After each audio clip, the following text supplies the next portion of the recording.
Salut à tous, le journal du foot de ce vendredi 4 juin. Petite frayeur pour Neymar, la star du PSG actuellement au Brésil pour disputer les éliminatoires du Mondial 2022 avec la Seleção, a été surpris à la descente du bus par 3 adolescents qui ont brisé le cordon de sécurité pour se jeter sur lui à son arrivée à l'hôtel. Sans être réellement agressifs, les 3 fans en transe se sont tout de même agrippés vigoureusement aux jambes de l'attaquant parisien pour tenter d'arracher un selfie.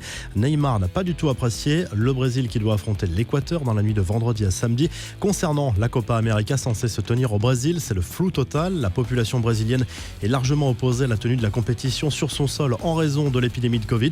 Et selon une radio brésilienne, les joueurs évoluant en Europe réfléchiraient à l'idée d'un boycott.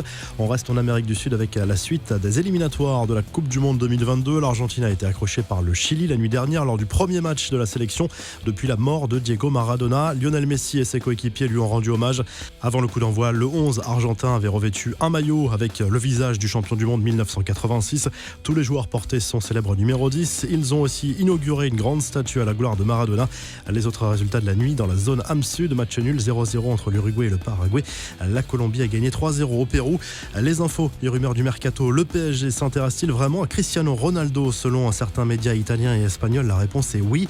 Nasser El Khelaifi verrait en lui la star qui pourrait aider Paris à enfin remporter la Ligue des Champions.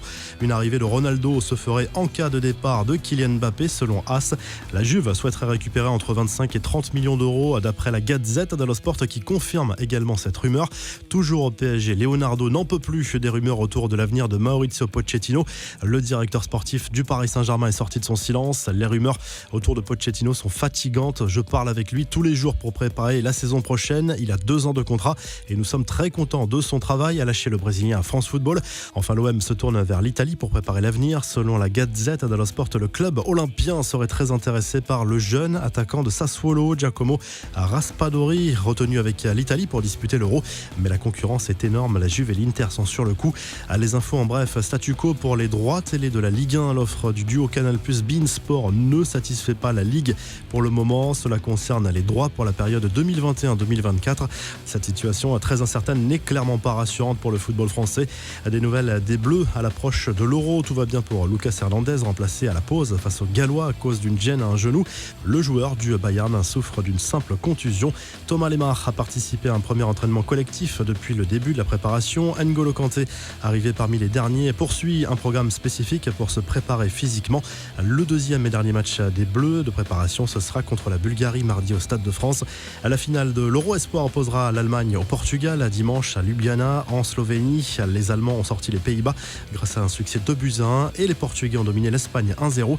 L'attaquant du RB Leipzig, Alexander Sørloth, a battu un record mondial pour un footballeur en recevant plus de 3 millions de commentaires sur son dernier post Instagram. Tous émanent de supporters de Trabzonspor qui se sont mobilisés en masse pour réclamer son retour en Turquie. Le joueur a fini par faire part de son ras-le-bol sur Twitter. Enfin, des nouvelles de Wesley Sneijder, retraité des terrains depuis 2 ans. L'ex-international néerlandais est la star d'un clip réalisé avec 2 DJ pour la promotion d'un site de paris sportifs aux Pays-Bas.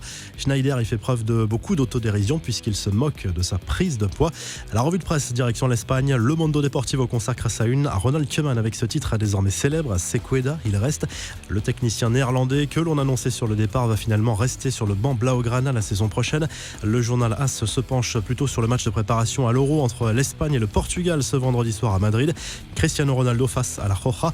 On suivra de près l'état de forme des Portugais qui, on le rappelle, sont dans le groupe de la France.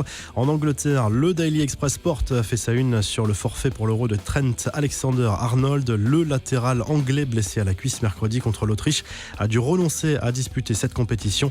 En Italie, la Gazette dello Sport consacre sa une à Zlatan Ibrahimovic. L'attaquant de l'AC Milan annonce la couleur pour la saison prochaine. Il veut gagner le Scudetto. Le Suédois a également parlé du mercato et se dit favorable à l'arrivée de Giroud, un gagnant selon lui. Le journal évoque également l'arrivée de Simone Inzaghi sur le banc de l'Inter. Si le journal du foot vous a plu, n'hésitez pas à liker la vidéo et à vous abonner. Et à très vite pour un nouveau journal du foot.